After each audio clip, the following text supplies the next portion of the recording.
to the Golf Spotlight. I'm Ralph Urban here in the Golf Shop studio, and today we are talking about irons. We have some new ones from Titleist, but before we get to these clubs, I ask you to click on the red subscribe button and turn on your notifications so you never miss an episode of the Golf Spotlight. And comment down below, would you say you're using players' irons or game improvement models? Let us know.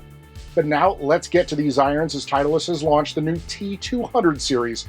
To talk all about it is Marnie Inez, the Director of Irons Development with Titleist R&D.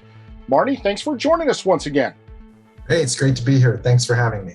We talked recently about the new T100 irons, which will get a lot of attention on the PGA Tour. But really, it's these new T200s that are the stars of your 21 launch, aren't they? Yeah, it's funny because our VP of Marketing, he's just, I love this guy, Josh Talgi. He is a very inquisitive guy, and he just happened to want to ask our patent lawyers, like, how many patents do we have that are associated with the T200? And they told him there were like 10. When he told me that, I'm like, wow, that's pretty cool. I had no idea. We just go through the patents, we sign them, it's like patents for us, it's like, it's important to protect our intellectual property, but we just want to get back to the design work. It's like patents, all this text and all this legal jargon. It's not the most fun part of the job, reading patents. So, it's not like I'm keeping track, but yeah, 10 patents associated with this iron. So there is a lot of tech, and it is the iron that has the most drastic changes from previous generation. A lot of the new technology in these clubs is under wraps, but they are designed to perform. Yeah, we've now changed the back material of this iron to be a polymer, right? So we're calling this is the back plate, is what we call it. What used to be steel back here is now this polymer. Polymer's lightweight. So anytime I'm saving weight, people accuse me of owning a tungsten mine. It's like, well, we're going to take that weight and we're going to use it in tungsten, right? So this iron utilizes quite a bit of tungsten versus the other models. The second generation of Max Impact now, you can see it's all under the hood, right?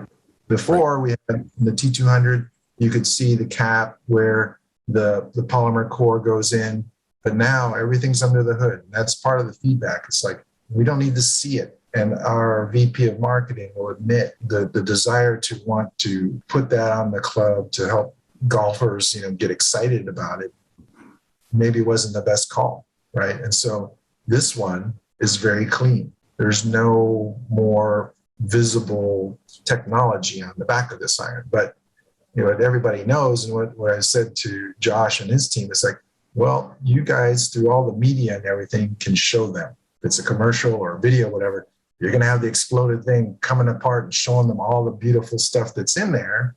It just doesn't have to be visible, when it's in your bag, because people do like this simple, clean look. I mean, we've gotten such a huge response to this design. It's very clean, sleek, simple.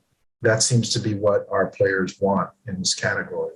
As far as the construction goes, we're still using an SUP10, what we're calling an L-face design with 17.4 cast body.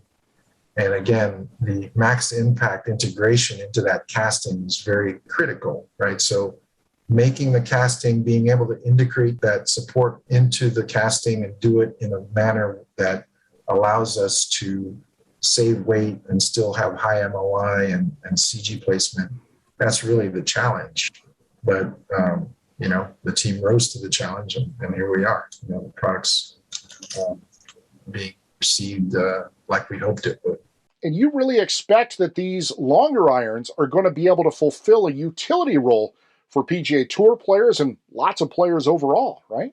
What we decided before was that this iron would have a dual purpose, right? So not only would it replace the old T200, but we really believe that we could make this iron with long irons that would essentially satisfy a U500 player, right? So if you remember our previous product line as far as utility irons go. We had a U500 and a U510.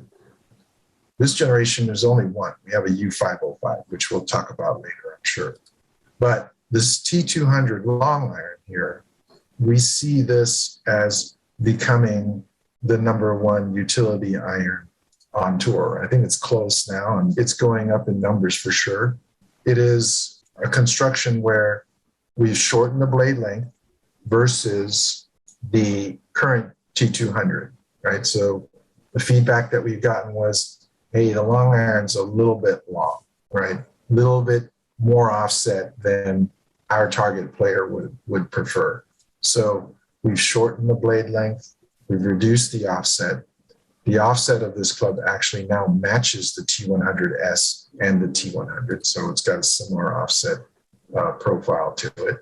And that makes for a very nice, blend when you're replacing one of your long irons with this club. So you're not looking at something that's drastically different in offset and or size even, right? Because this longest iron here, if it's a 3 iron, it's going to be very similar in blade length to a T100 long iron.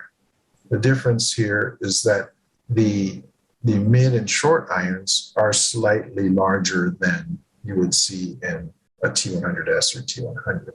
But this is by no means a big iron.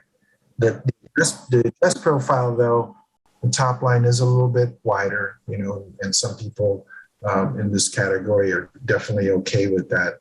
It's a little bit slimmer than our old T200. So everything really about this iron is more players. If we're calling this the players distance iron category, it's more towards the players side of this player profile. Marty, if people want more information on the T200 irons, the T100s, or anything from Titleist, where should they go? Just head over to Titleist.com. That's the best place to get it. We want to thank Marty and Nez for joining us here on the Golf Spotlight. Of course, Marty and I already broke down the T100 irons, and if you haven't yet, you should definitely check that out. Once again, please click that subscribe button and turn on your notifications so you never miss one of our exclusive features. Have a question? Leave a comment down below. We always reply. Follow us on Twitter at Golf Spotlight and get the latest from us on Instagram at The Golf Spotlight. And listen to the Range podcast where we talk about the careers of some of the great creators in golf with the men and women who live them. Finally, we want to thank you for joining us here on the Golf Spotlight as we continue to give you the information that you need for your next golf purchase.